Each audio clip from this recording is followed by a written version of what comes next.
superior to the Americans.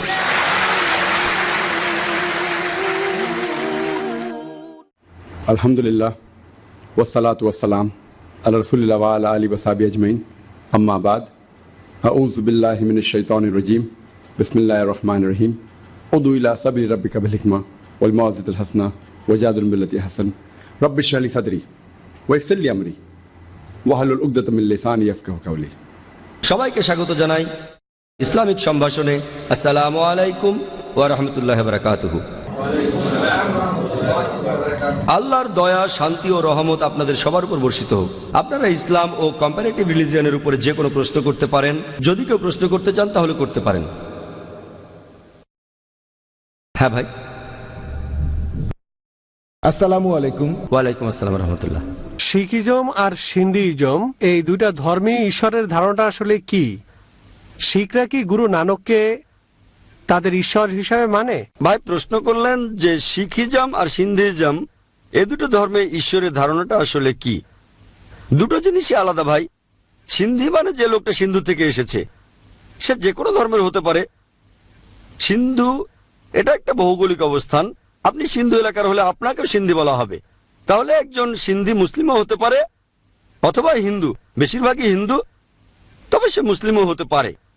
যদি সিন্ধু এলাকার হয়ে থাকে তাহলে এটা একটা ভৌগোলিক অবস্থান। তবে বেশিরভাগ সিন্ধি হিন্দু ধর্মের, যেটাকে বলে হিন্দুইজম। এটা নিয়ে আমি অন্যান্য লেকচারেও কথা বলেছি। এখন যদি আপনি শিখ ধর্মের কথা বলেন, গুরু নানকের কথা, এ সম্পর্কে আমি একটা লেকচার দিয়েছি, concept of God in major religions. আর শিখরা গুরু নানককে তাদের ঈশ্বর বলে মানে না। শিখরা যেটা মানে, এই শিখ শব্দটা এসেছে সিসিয়া নামক শব্দ থেকে, যার অর্থ একজন শিষ্য। শিখিজম এই ধর্মে রয়েছে 10 জন গুরু। আর এই শিখ ধর্মের প্রতিষ্ঠাতা ছিলেন গুরু নানক সাহেব। সেটা ছিল 15 শতাব্দীর শেষ দিকে। তিনি জন্মেছিলেন 5 নদীর অববাহিকায়, জায়গাটার নাম পাঞ্জাব। তাহলে শিখ ধর্মের উৎপত্তি এইভাবে। ধর্মটা এসেছিল 15 শতাব্দীর শেষ দিকে।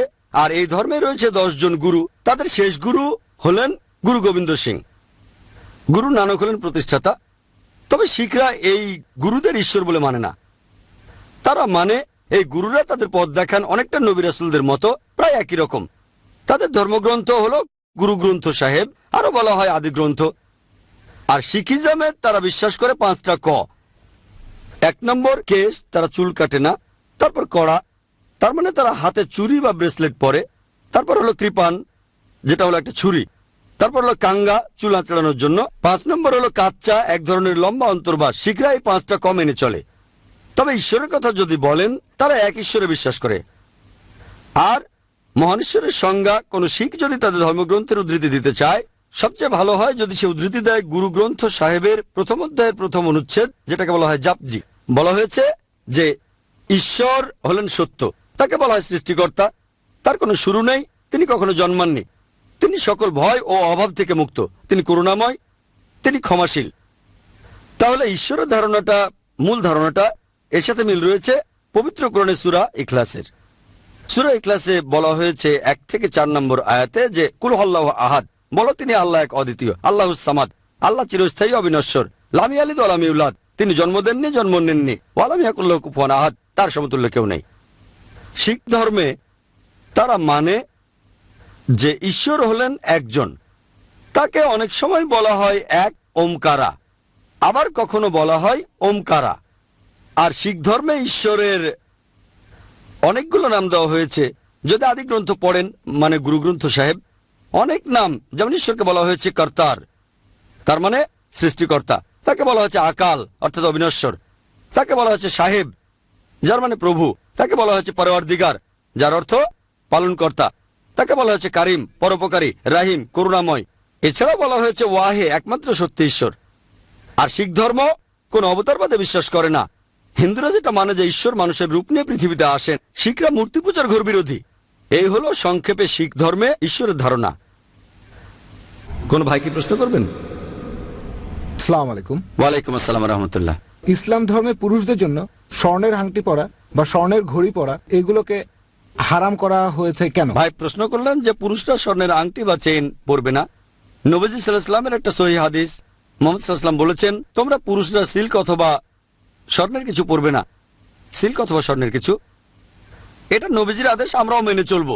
আতিউল্লাহ আতিউর রাসূল, এখানে যুক্তি দিয়ে আমি যেটা বলতে পারি, হাদিসে এটার কারণ বলা হয়নি, কোরআনের কোনো আয়াতে বলা হয়নি যে সিল্ক পরা যাবে না বা স্বর্ণ পরা যাবে না, তবে সহিহ হাদিসে বলা হয়েছে যেহেতু নবীজি বলেছেন পরো না, আমরাও পরবো না। কারণ হিসেবে আমি যেটা বলতে পারি সেটা হলো এগুলো আসলে অমিত ব্যয়ের লক্ষণ, বড়াই করে দেখানো। পবিত্র কোরআনে সূরা ইসরার 27 নম্বর আয়াতে উল্লেখ করা হয়েছে যে তোমাদের মধ্যে যারা অপব্যয় করে তারা শয়তানের ভাই। তাই কারণ হিসেবে আমি যেটা বলতে পারি, এগুলো আসলে অপব্যয় করা। সোনার আংটি অথবা সিল্ক, এগুলো লোক দেখানো। আপনারা দেখবেন এখন অনেকে এমনটা করে, এগুলো আসলে বড়াই করা আর লোক দেখানো। আর এই জন্যই নবীজি এগুলোকে নিষিদ্ধ করেছেন। আশা করি উত্তরটা পেয়েছেন। কোন ভাই কি প্রশ্ন করবেন? আসসালামু আলাইকুম। ওয়ালাইকুম আসসালাম রহমতুল্লাহ। এমন জায়গায় মানুষ কিভাবে নামাজ পড়বে যেখানে সূর্য দেখা যায় 6 মাস আর তার পরের 6 মাস সূর্য দেখা যায় না? ভাই প্রশ্ন করলেন যে পৃথিবীতে এমন কিছু জায়গা আছে যেখানে সূর্য দেখা যায়, সেখানে সূর্য থাকে 6 মাস, অস্ত যায় না। আর পৃথিবীর অন্য প্রান্তে 6 মাস সূর্য দেখা যায় না, সেখানে মানুষ কিভাবে নামাজ পড়বে? নামাজ পড়ার কথা বললে কিছু ব্যাপার বলা আছে পবিত্র কোরআনে সময়টা। এছাড়াও হাদিসে আছে আমরা 5 বার নামাজ পড়ি।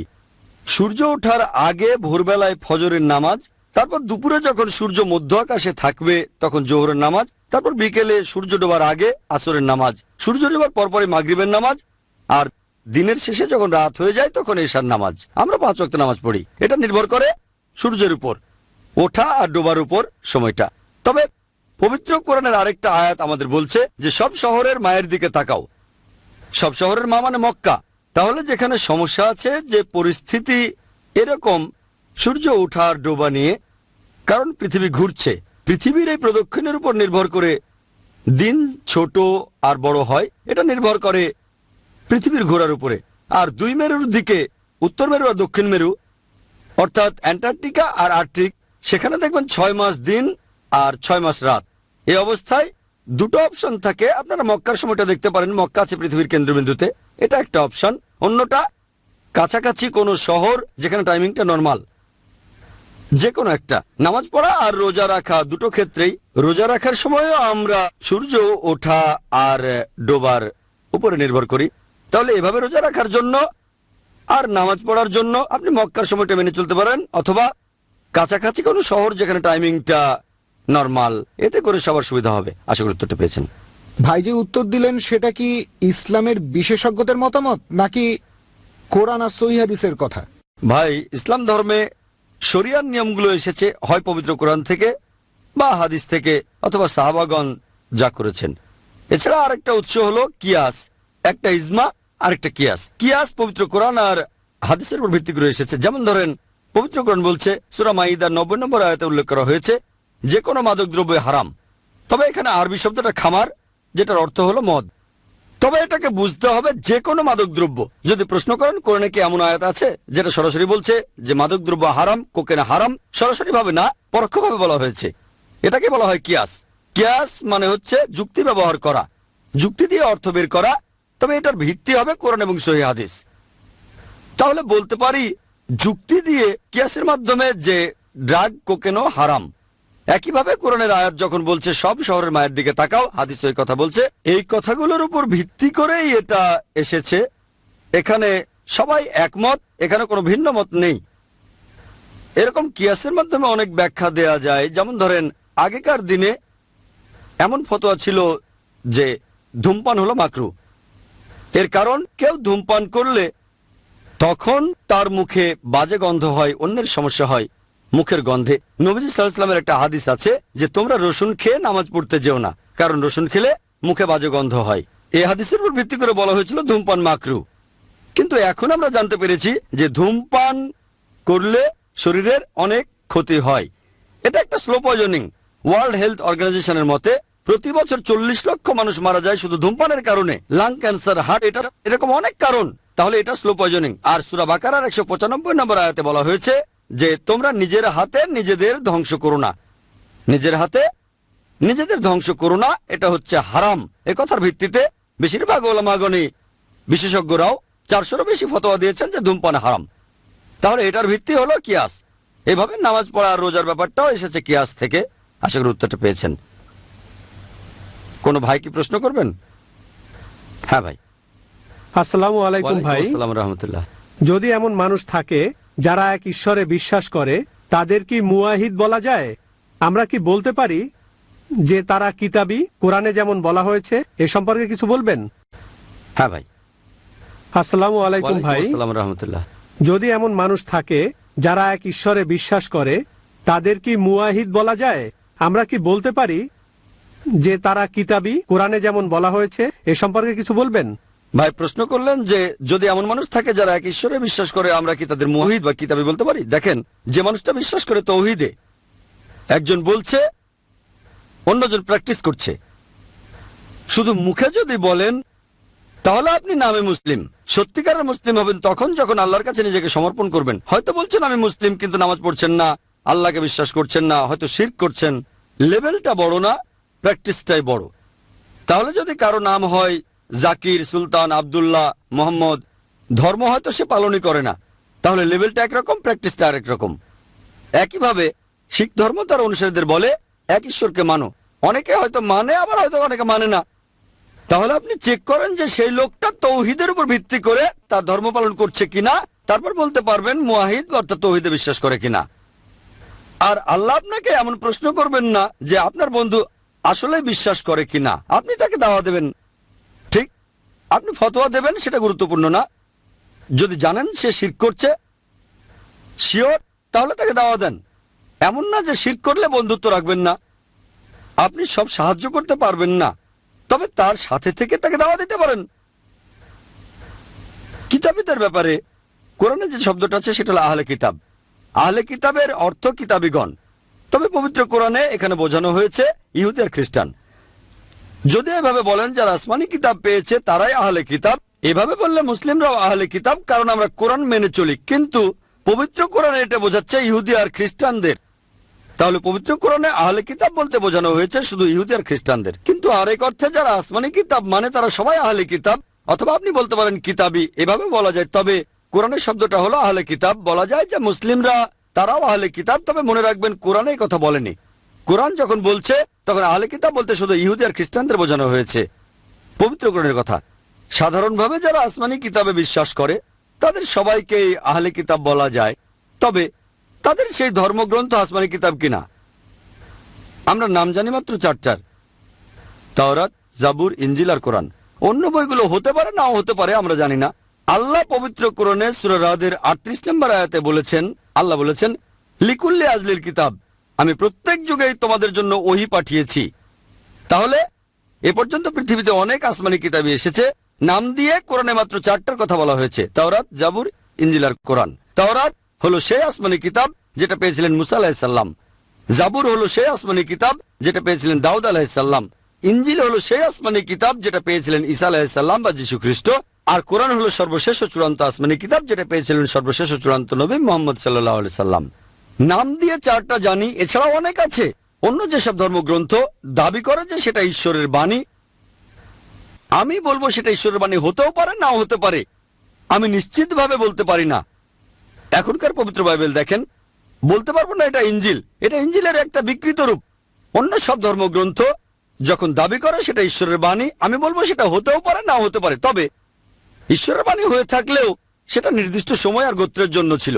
যে কিতাবগুলো সর্বশেষ আর চূড়ান্ত কিতাব পবিত্র কোরআনের আগে এসেছে সেটা ছিল একটা নির্দিষ্ট গোত্রের জন্য, আর সেটা ছিল একটা নির্দিষ্ট সময়ের জন্য, মানে নির্দিষ্ট সময় আর গোত্রের জন্য ছিল, পরবর্তী কিতাবের আগ পর্যন্ত। তবে কোরআন হলো সর্বশেষ আসমানি কিতাব। এটা কোনো নির্দিষ্ট গোত্রের জন্য নাজিল হয়নি, শুধু মুসলিম বা আরবদের জন্য নয়, কোরআন এসেছে পুরো মানুষ জাতির জন্য। আল্লাহ এই কথাটা অনেক জায়গায় বলেছেন। সূরা ইব্রাহিমের 1 নম্বর আয়াতে আছে, সূরা ইব্রাহিমের 52 নম্বর আয়াতে বলেছেন, সূরা বাকারার 185 নম্বর আয়াতে বলেছেন, সূরা আল জুমারের 41 নম্বর আয়াতে বলেছেন যে কোরআন নাজিল হয়েছে পুরো মানুষ জাতির জন্য। আর যেহেতু এটা সর্বশেষ আসমানি কিতাব, তাই এটা পুরো মানুষ জাতির জন্য, আর এটা মানতে হবে শেষ দিন পর্যন্ত। তাই অন্য ধর্মগ্রন্থ এক ঈশ্বরের কথা বললেও সেটা ছিল নির্দিষ্ট সময় আর গোত্রের জন্য। বর্তমানে পৃথিবীর সব মানুষ, হোক সেটা ইন্ডিয়ায় অথবা আমেরিকায়, কানাডায়, ইংল্যান্ডে, সিঙ্গাপুরে অথবা মালয়েশিয়ায়, আমরা সবাই মানব সর্বশেষ কিতাব পবিত্র কোরআন আর সর্বশেষ নবী মুহাম্মদ সাল্লাল্লাহু আলাইহি সাল্লামকে। আশা করি উত্তরটা পেয়েছেন। কোনো ভাই কি প্রশ্ন করবেন? ভাই, শিরক সম্পর্কে কি একটু বিস্তারিত বলবেন? ভাই আপনি শিরক সম্পর্কে বিস্তারিত জানতে চাইলেন। আমি একটা লেকচার দিয়েছি concept of God in major religion. সেই লেকচারে একটা অংশে আমি শিরক সম্পর্কে বলেছি। শিরক শব্দটা আরবি, যার অর্থ কাউকে শরিক করা, আল্লাহর শরিক করা, আল্লাহর পাশে বসানো। ইসলামিক পরিভাষায় শিরক মানে আল্লাহ সুবহানাহু ওয়া তাআলার সাথে কাউকে শরিক করা। তাহলে ইসলামের পরিভাষায় শিরক মানে আল্লাহ সুবহানাহু ওয়া তাআলার সাথে কাউকে শরিক করা, আল্লাহর পাশাপাশি কাউকে ইবাদত করা, সেটাই শিরক। এটাই হচ্ছে সবচেয়ে বড় পাপ। আর আমরা যদি ইসলাম ধর্মের কথা বলি, অন্যান্য ধর্ম তারা এক ঈশ্বরে বিশ্বাস করে, তবে ইসলাম বিশ্বাস করার পাশাপাশি বিশ্বাস করে তৌহিদে। তৌহিদ একটা আরবি শব্দ, যেটা এসেছে আরবি শব্দ ওয়াহাদা থেকে, অর্থাৎ একত্রিত করা, একতাবদ্ধ হওয়া। আর তৌহিদের মোট 3টা ক্যাটাগরি আছে। প্রথমটা তাওহীদ আল রুবুবিয়া, দ্বিতীয়টা তাওহীদ আল আসমা ওয়াস সিফাত, তৃতীয়টা তাওহীদ আল ইবাদা। প্রথমটা তাওহীদ আল রুবুবিয়া, এর অর্থ একত্রিত হওয়া আর মেনে নেয়া যে আল্লাহ কেবলমাত্র একজন, একমাত্র তিনিই রক্ষাকারী, পালনকর্তা এই পুরো বিশ্ব জগতের, পৃথিবীর সব মানুষের। অন্য সবকিছু তার উপর নির্ভরশীল, কিন্তু তিনি কারোর উপর নির্ভর করেন না। এই হলো তাওহীদ আল রুবুবিয়া। আরবি শব্দ রব থেকে এটা এসেছে, অর্থাৎ আল্লাহ। দ্বিতীয়টা তাওহীদ আল আসমা ওয়াস সিফাত, তার মানে একত্রিত হওয়া, একমত হওয়া নামের ব্যাপারে, আল্লাহ তাআলার নামের ব্যাপারে। এটার ভেতরে আবার 5 রকমের ক্যাটাগরি আছে। 1 নম্বর যেটা হলো এই যে মহান স্রষ্টা আল্লাহ সুবহানাহু ওয়া তাআলা, তাকে আমরা ডাকবো শুধু সেই নামে যে নামে তিনি নিজেকে ডেকেছেন, অন্য কোনো নাম না। 2 নম্বর পয়েন্ট, তার বর্ণনা দেওয়া যাবে শুধু সেইভাবে যেভাবে তিনি কোরআনে বর্ণনা দিয়েছেন, অথবা নবীজি মুহাম্মদ সাল্লাল্লাহু আলাইহি ওয়াসাল্লাম যেভাবে বর্ণনা দিয়েছেন। 3 নম্বর পয়েন্ট, আল্লাহ তাআলার যে কোনো গুণ সেটা তার সৃষ্ট কিছুকে দেওয়া যাবে না। যেমন ধরেন আল্লাহ বিনশ্বর, বলতে পারবেন না যে অমুক মানুষটা বিনশ্বর। আল্লাহ তাআলার কোনো শুরু নেই, বলতে পারবেন না যে অমুক লোকটার কোনো শুরু নেই। 4 নম্বর পয়েন্ট হলো আল্লাহ তাআলার যে নামগুলো আছে সেই নামগুলো শুধু তারই, অন্য কারো না। আপনি এই নাম অন্য কাউকে, আল্লাহর নাম অন্য কাউকে দিতে পারবেন না। যেমন ধরেন রহমান, আপনি বলতে পারেন আব্দুর রহমান অথবা আব্দুল খালেক, তাহলে আপনি কোনো মানুষকে রহমান নাম দেবেন না অথবা আল্লাহ নাম দেবেন না, হতে পারে আব্দুল্লাহ, অর্থাৎ আল্লাহর ভৃত্য। তাই যখন কোনো মানুষের নাম রাখবেন, অন্য কোনো নাম রাখেন, আল্লাহর নাম সেখানে থাকলেও অন্যভাবে থাকবে, আব্দুল্লাহ, আব্দুর রহমান, আব্দুল করিম। আর শেষটা হলো আল্লাহর সৃষ্টি মানুষ আর অন্যান্য বস্তুর যে বৈশিষ্ট্য আছে সেগুলো আল্লাহ তাআলাকে দেয়া যাবে না। যেমন ধরেন মানুষ ভুল করতে পারে, বলতে পারবেন না আল্লাহ ভুল করে, আল্লাহ ভুল করেন না, তাহলে আল্লাহ সৃষ্টির বৈশিষ্ট্যগুলো আল্লাহকে দিতে পারবেন না। এই 5টা ক্যাটাগরি, এটা তাওহীদ আল আসমা ওয়াল সিফাত। আপনি যদি একটা শর্তও ভাঙেন তাহলে আপনি তাওহীদ মেনে চললেন না। আর তৃতীয়টা হলো তাওহীদ আল ইবাদা, শুধুমাত্র আল্লাহ তাআলার ইবাদত করা, অন্য কারো না। এক আল্লাহকে বিশ্বাস করাই যথেষ্ট না। অন্যান্য ধর্মে শুধু এক ঈশ্বরকে বিশ্বাস করেন, তবে তাওহীদের এই তৃতীয় ক্যাটাগরিতে এক আল্লাহকে বিশ্বাসের পাশাপাশি যদি অন্য কারো ইবাদত করেন সেটাও শিরক হবে। পবিত্র কোরআনে এরকম অনেক উদাহরণ আছে। যেমন কোরআন বলছে, যখন পৌত্তলিকদের বলবে যে কে তোমাদের সৃষ্টিকর্তা, তারা বলবে আল্লাহ। কে এই আকাশ পৃথিবীর সবকিছু নিয়ন্ত্রণ করে, তারা বলবে আল্লাহ। কে তোমাদের জীবন মৃত্যু দেন, তারা বলবে আল্লাহ। পৌত্তলিকরা মুশরিক। আবার প্রশ্ন করো, তাহলে তোমরা কেন আল্লাহর শরীক করছো? আপনারা বলছেন সব ক্ষমতা আল্লাহর কাছে, আল্লাহ আকাশ আর পৃথিবী নিয়ন্ত্রণ করছেন, জীবন আর মৃত্যুর উপরে নিয়ন্ত্রণ আছে, আল্লাহ সবকিছু জানতে পারেন, তাহলে আল্লাহর শরীক করছেন কেন? শুধুমাত্র আল্লাহকে বিশ্বাস করা, ভালো কথা বলা, তাওহীদ আল রুবুবিয়া যথেষ্ট না। সুন্দর নাম দিয়ে ডাকা, তাওহীদ আল আসমা ওয়াল সিফাত যথেষ্ট না। 3টেই থাকতে হবে। যদি আল্লাহর পাশাপাশি অন্য কারো ইবাদত করেন, যদি তাওহীদের 3টি শর্তে যে কোনো একটা ভাঙেন, সেটাকে বলা হবে শিরক। হোক সেটা প্রথম ক্যাটাগরি, দ্বিতীয় বা তৃতীয়টা। এখানে আল্লাহ কোরআনে বলেছেন, উদাহরণ দিয়েছেন, মুশরিকরাও এক ঈশ্বরে বিশ্বাস করে, ঈশ্বরকে সুন্দর নাম দিয়েছে আল্লাহ, তবে পাশাপাশি তারা অন্য কারো ইবাদত করে। তাহলে শিরক মানে তাওহীদের 3টা ক্যাটাগরির যে কোনো একটা ভাঙা, তাওহীদের শর্তগুলো ভাঙা। এটাই হলো ইসলামের সবচেয়ে বড় পাপ। আশা করি উত্তরটা পেয়েছেন। হ্যাঁ ভাই। আসসালামু আলাইকুম। ওয়ালাইকুম আসসালাম ওয়া রাহমাতুল্লাহ। যিশু বলেছেন, আমার পিতা আমার চাইতে মহান, আমার পিতা সবার চাইতে মহান। এখন মহান স্রষ্টাকে পিতা বলে ডাকা কি পরস্পর বিরোধী নয়? ভাই প্রশ্ন করলেন আর বাইবেল থেকে উদ্ধৃতি দিলেন যে যীশু খ্রিস্ট বলেছেন, আমার পিতা আমার চাইতে মহান, আমার পিতা সবার চাইতে মহান, এই কথাটা কি পরস্পর বিরোধী? আপনারা দেখবেন আল্লাহ তাআলার যে বিভিন্ন বৈশিষ্ট্যগুলো যেগুলো কোরআনে আছে, অনেক পবিত্র কোরআনে আছে আল্লাহ সুবহানাহু ওয়া তাআলার মোট 99টা নাম। আর রহমান, আর রহিম, পরম দয়ালু, পরম দয়াময়, আল হাকিম, সবচেয়ে জ্ঞানী। কিন্তু আল্লাহকে পিতা বলে ডাকা এটা কি ঠিক? সাধারণভাবে যদি প্রশ্ন করেন, বাইরে থেকে দেখলে এটা ভালোই, বাইরে থেকে এটা একটা বৈশিষ্ট্য। তবে মানুষ ভুল বুঝেছে যে পিতা তার মানে যীশুখ্রিস্ট হলেন ঈশ্বরের পুত্র। আর এজন্যই পবিত্র কোরআনে আল্লাহ সুবহানাহু ওয়া তাআলার এমন নাম দেয়নি যার অর্থ পিতা। আরবিতে বাবা শব্দটা হবে আব। আরো কঠিন শব্দ রব পবিত্র কোরআনে আছে। রব মানে রক্ষাকর্তা, পালনকর্তা। তাহলে আল্লাহ সুবহানাহু ওয়া তাআলা তার জ্ঞান দিয়ে এই নামগুলো দিয়েছেন যেখানে পিতা বা আব শব্দটা নেই। আল্লাহ সুবহানাহু ওয়া তাআলার পিতা নামে কোনো বৈশিষ্ট্য নেই। আল্লাহ তাআলা এসব করেছেন। মানুষ হয়তো ভুল বুঝবে, হয়তো নিজের বাবাকে ঈশ্বর বলে ডেকে বসবে, হয়তো অনেক ভুল বোঝাবুঝি হয়ে যেতে পারে। আর এজন্য আমিও একমত যে পিতা নামটা আল্লাহ সুবহানাহু ওয়া তাআলার কোনো বৈশিষ্ট্য নয়। তবে সেই সময়ে আমাদের বুঝতে হবে বর্তমানের যে বাইবেল, এটা অরিজিনাল ইনজিল না, যেটা নাজিল হয়েছিল ঈসা আলাইহিস সালাম বা যীশু খ্রিস্টের উপর। আর পবিত্র বাইবেলের অনেক জায়গায় যীশু খ্রিস্ট নিজের মুখেই ঈশ্বরকে ডেকেছেন পিতা বলে। এটা তার একটা স্টাইল। তাহলে ঈশ্বরের একটা বৈশিষ্ট্য পবিত্র বাইবেলে, আর সেটা ছিল পিতা, কিন্তু এটা কোরআনে নেই। আমি আগের প্রশ্নের উত্তরে বলেছিলাম যে আমরা মেনে চলব শেষ আসমানি কিতাব। এর আগে যতগুলো ধর্মগ্রন্থ এসেছিল সেগুলো ছিল নির্দিষ্ট সময়ের জন্য, গোত্রের জন্য। বাইবেলে সঠিক না ভুল সেটা আলাদা কথা, সঠিক হয়ে থাকলেও সেটা ছিল নির্দিষ্ট সময়ের জন্য, গোত্রের জন্য। আজকে আমরা মানব সর্বশেষ ও চূড়ান্ত আসমানি কিতাব কোরআন। হতে পারে আমি আছি ইন্ডিয়ায়, ইংল্যান্ড বা আমেরিকায়, আমরা কোরআন এবং হাদিসের নির্দেশ অনুযায়ী কাজ করব। আশা করি উত্তরটা পেয়েছেন। ওয়াখির দাওয়ানা আলহামদুলিল্লাহি রাব্বিল আলামিন। يا رب إنك أنت السلام